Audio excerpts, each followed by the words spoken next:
hadas, tadi kita dah tengok kan satu video yang mana video menunjukkan ibadah-ibadah yang kita boleh lakukan seharian seperti solat, baca Quran. Okey, sekian tak seharian ni kita tengok kita pergi umrah untuk tunaikan, ada kita buat tawaf, iaitu pusing keliling Kaabah. So hari ni kita belajar apa kena mengena, apakah kaitan yang kita tengok video tadi dengan tajuk yang kita belajar hari ini, iaitu bersuci daripada hadas.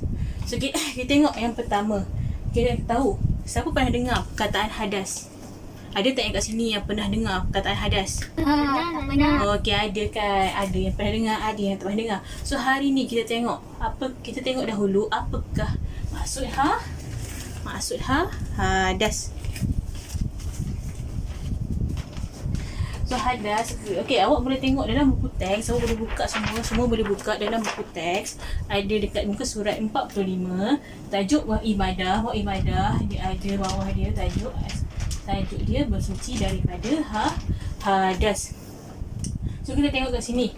Okey, kita baca sama-sama. Hadas ialah kekotoran maknawi pada diri seseorang yang menghalang sahnya ibadah yang disyaratkan bersuci. Contoh, solat, tawaf dan menyentuh Al-Quran. So kat sini dia hadas ialah kekotoran maknawi. So kekotoran maknawi ni ialah kekotoran yang kita tak boleh nampak, kekotoran yang tak dapat dicapai dengan deria. So deria ni apa? Kotoran yang kita tak boleh nampak, kotoran yang deria ni kan ada 5 kan. Deria rasa, deria bau, deria sentuhan, deria dengar, deria apa lagi? Rasa. So kelima-lima ni, so deria ni ni ialah kekotoran yang kita tak boleh nampak.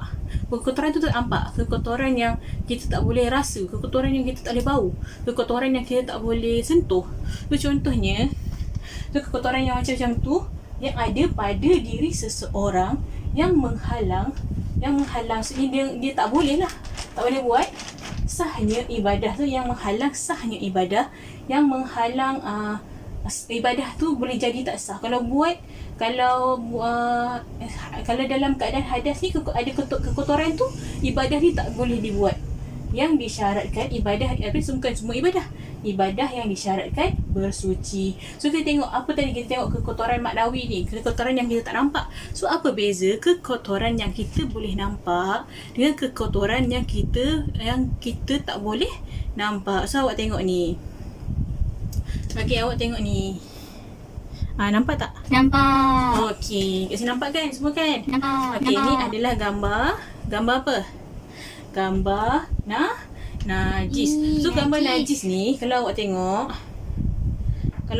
gambar ni kan, kalau awak tengok gambar ni, dia kekotoran tu awak nampak tak?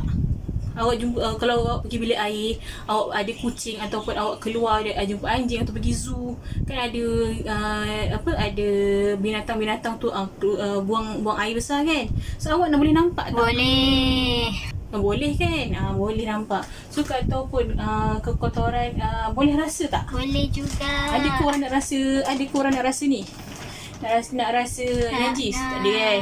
So boleh, sebab kita tahu benda tu kotor. So kita kenapa kita nak rasa kan? So ada kekotoran ni boleh pegang tak? Boleh, tapi so boleh kan? tak Awak boleh sentuh walaupun kita tak nak sentuh, tapi kekotoran tu kita boleh sentuh. Ataupun kekotoran yang ini, kalau najis ni dia boleh bau tak? Boleh kan? So, awak bau busuk.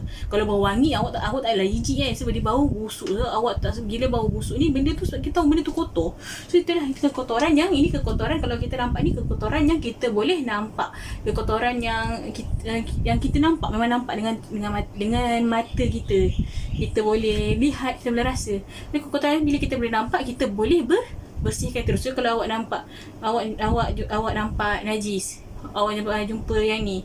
So kalau jumpa najis tu, awak kena buat apa? Awak kena bersihkan kan, kena sucikan daripada dosa supaya dia jadi bersih lah. Bila dah bersih kan, dia jadi suci. Tempat tu kalau bilik contohnya kalau dekat satu tempat tu awak ada kucing buang air besar kat situ. So bila dia kan bau kan, dia kotor. So bila awak bersihkan, dah buang air mop, mop, tempat apa tu, tempat kucing tu buang air. So dia dah jadi, tempat tu dah jadi bersih, dia dah jadi suci. Tu sama juga dalam keadaan hadas, ialah kekotoran maknawi. Bila dalam keadaan kita dalam keadaan kotor, so kita kena bersuci. So kenapa kita kena bersuci? Untuk kita lakukan ibadah-ibadah yang memerlukan syarat-syaratnya bersuci. Contoh apa ibadah yang memerlukan syarat-syarat untuk bersuci? Yang pertama kita tengok solat. So solat, sebelum solat kita kena sucikan diri dulu, sucikan diri kita dulu, baru kita boleh solat. Yang kedua, tawaf pun sama. Tawaf ni kat mana buat? Dekat Malaysia Tak tahu. Kita boleh kan, tawaf ni boleh buat di Mekah sahaja. Iaitu tawaf ni dia keliling Kaabah di Mekah. Dia dekat Masjidil Haram. Dalam Masjidil Haram tu dia ada Kaabah. So dalam Kaabah tu, itu ibadah yang kita buat untuk keliling Kaabah tu namanya tawaf. Sebelum tawaf kena bersuci dahulu. So nanti kita tengok macam mana cara bersuci, macam mana kita nak bersuci daripada hadas ni, yang membolehkan kita solat, kita boleh tawaf dan menyentuh Al-Quran. So menyentuh Al-Quran dan membaca Al-Quran. So kalau awak ada Al-Quran kat rumah, so awak tengok Al-Quran tu, kalau yang terjemahan tak apalah. So kalau yang tak ada terjemahan, memang Al-Quran sahaja, so awak kena berjaga-jaga sikit. Kena berjaga-jaga sekiranya awak dalam keadaan hadas. Okay, so kat sini kita tahu hadas ialah kekotoran maknawi pada diri seseorang yang menghalang sahnya ibadah yang disyaratkan bersuci. So contohnya kalau yang disyaratkan bersuci kan, contohnya kalau ibadah yang tak disyaratkan bersuci, macam contohnya kalau awak nak bersedekah, bagi duit kat kawan, atau bagi duit bersedekah dekat orang yang susah, ataupun awak nampak kawan awak susah, awak bersedekah. So maksudnya kat situ perlu tak bersuci? Tak perlulah. Itu ibadah yang tak memerlukan bersuci. Yang ini, untuk yang hadas ni, ibadah yang memerlukan kita bersuci. So, contohnya sikit je. Contoh dia solat, tawaf dan menyentuh Al-Quran. So seterusnya kita akan tengok, kita dah tahu kan maksud hadas kan? Kita dah tahu maksud hadas. Kita akan tengok seterusnya.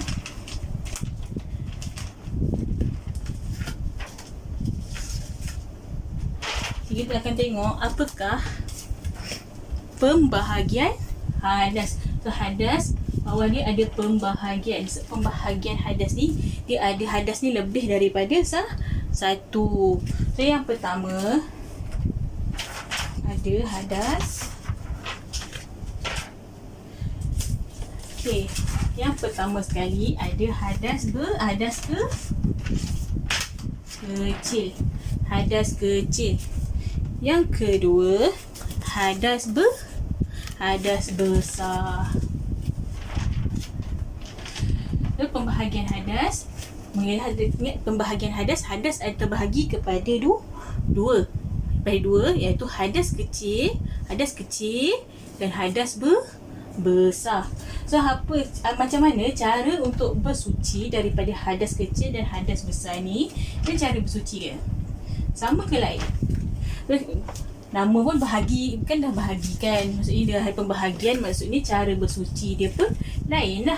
So cara bersuci untuk hadas kecil ni ialah dengan berwuduk.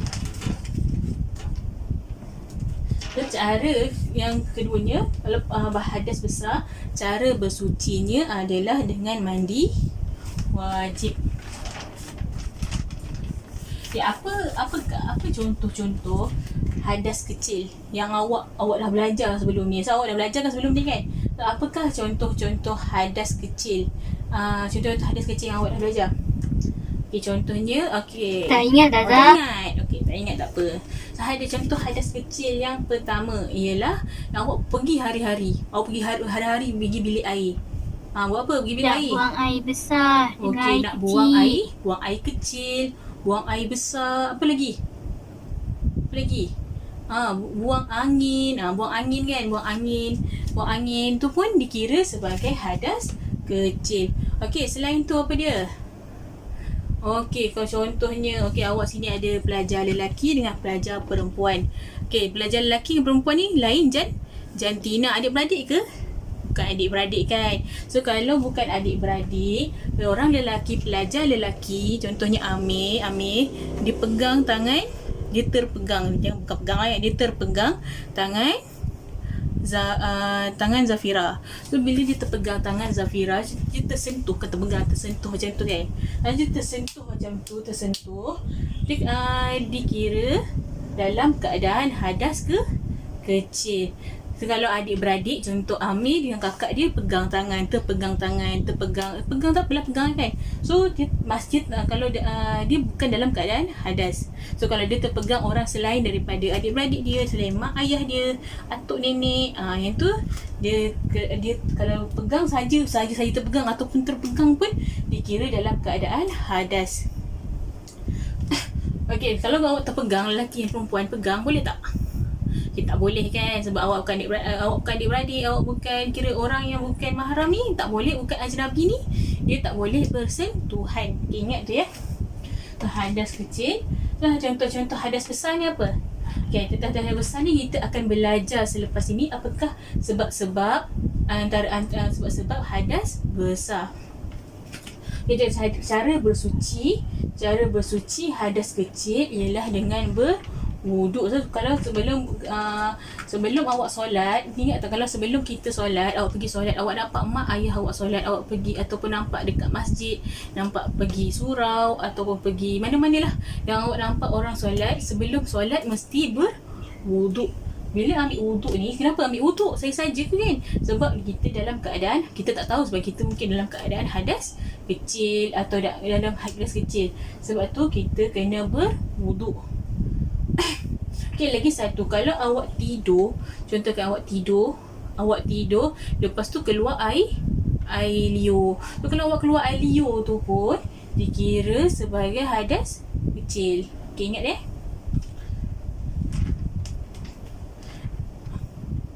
Okay, so sekarang ni senang je untuk hadas, pembahagian hadas dia ada dua. Dengan pembahagian hadas ada dua, satu hadas kecil, satu hadas besar. So cara bersuci untuk hadas kecil ialah dengan berwuduk. Cara bersuci untuk hadas besar ialah dengan mandi wajib. So mandi wajib ni, bila kita belajar hadas besar, kita akan belajar cara mandi wajib ni, kita akan belajar lepas ni macam mana nak mandi wajib ni. Sama ke dengan mandi yang kita biasa hari-hari kan? Sama ke lain dengan mandi wajib yang kita belajar ni nanti? Tu nanti kita belajar macam mana cara mandi wajib. Okay, seterusnya kita dah tahu maksud hadas tu apa. Kita dah tahu pembahagian hadas. Seterusnya kita tengok apakah hukum bersuci daripada hadas. Apakah hukum? Adakah kita ni wajib ke bersuci daripada hadas ni? Ke tak boleh, ke tak kisah pun sebenarnya nak bersuci daripada hadas ni. Kita tengok hukum bersuci daripada hadas. Kita tengok dalam ayat Al-Quran dahulu. Kita tengok ayat Al-Quran ada dekat dalam surah Al-Ma'idah. Surah Al-Ma'idah ayat 5. A'udzubillahi minasyaitonirrajim. Wa in kuntum junuban fattahharu. So maksudnya, jika kamu berjunub, maka bersucilah. So berjunub ni maksudnya dalam keadaan hadas besar. Kalau kita tengok dalam ayat Al-Quran, Al-Quran ni kan, ayat Al-Quran ni dalil nakli ni, wa in kuntum ni dia merupakan fi'il madhi. Fi'il madhi ni fi'il yang dah lepas lah. Kalau fi'il ni maksudnya kata kerja ataupun dalam bahasa Inggeris dia kita panggil verb. So verb ni ialah kata kerja yang menunjukkan perkara yang dah lepas. Kalau verb tu ialah kata kerja, tapi kalau fi'il madhi ni menunjukkan sesuatu perkara tu dah lepas. Wa in kuntum, jika sekiranya kamu, kuntum tu benda yang dah lepas lah, kerana yakun, perkara yang lepas. Okey, junuban ni maksudnya berjunub. Jika kamu dah berjunub atau jika kamu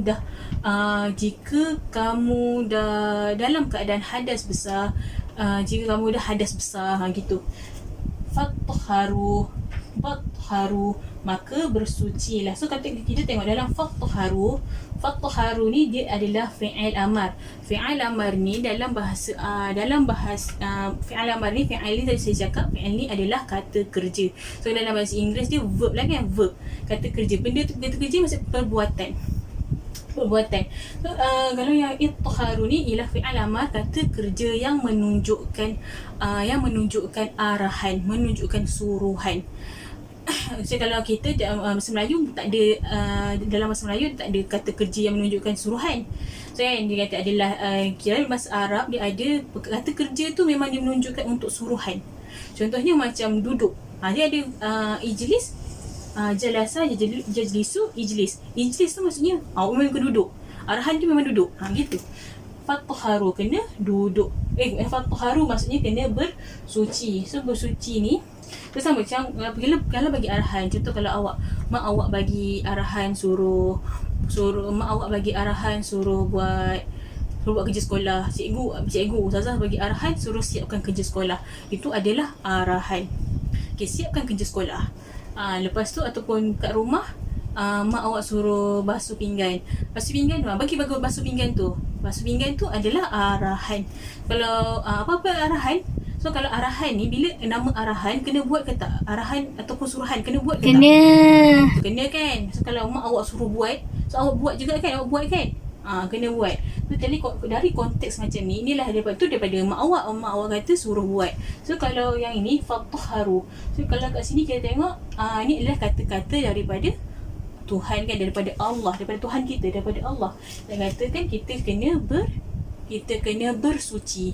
So kat sini, so maksudnya arahan daripada Allah, kita kena bersuci. Dan lepas kita dalam dah hadas besar, dalam keadaan hadas besar, selepas tu apa yang kita kena buat? Kena bersuci. So bila kita kena bersuci, apa hukum dia? So hukum dia wajib. So tengok kat sini. So hukum bersuci daripada hadas, memang ada hadas kecil yang kita memang tengok kalau tengok dalam ayat Quran ni, memang kita tengok dalam konteks hadas besar. Tapi sama juga dalam konteks hadas kecil bersama. Kalau awak dalam keadaan hadas besar atau hadas kecil, apa yang kita kena buat ialah kena bersuci. So bersuci tu wajib bersuci. So macam mana bersuci yang dimaksudkan dengan tu? Tadi kita belajar pembahagian hadis. So bersuci, kalau awak dalam keadaan hadas kecil, cara bersucinya adalah dengan apa? Tadi kita dah belajar. Kalau hadas kecil, kita dah buang, awak dah buang air kecil, awak dah buang air besar, awak buang angin, tersentuh kawan lah, tidur gerak-gerak lah kan, apa hukum dia? Bila tu dalam keadaan hadas kecil, awak kena, cara bersucinya ialah dengan berwuduk. Okey, seterusnya kalau awak dah hadas besar, dalam keadaan hadas besar, bila dah awak dah buat tu dalam keadaan hadas besar tu, apa cara bersuci dia? Macam mana cara nak bersuci daripada hadas besar ni? So sebab wajib kan, kalau kita dalam keadaan besar, lepas tu kita kena bersuci, wajib bersuci. So apa dia punya cara bersuci ni? Saya cakap tadi, saya beritahu tadi, dengan mandi wajib. Okey, semua boleh faham apa yang saya sampaikan hari ni? Boleh. Faham, boleh. Alhamdulillah. So, nanti lepas ni tajuk untuk next kelas, untuk kelas seterusnya, apa yang kita akan sambung sebab-sebab hadas besar. Sebab kenapa? Tadi kan kita dah belajarkan pembahagian hadis, ada hadas besar. Cara mandi wajib tu kita akan tengok, kita akan belajar apa sebab-sebab hadas besar. Lepas tu macam mana cara nak lepas tu kita cara nak menyucikan diri daripada hadas besar ialah dengan mandi wajib. Okey, boleh? Boleh. Okey, terima kasih semua.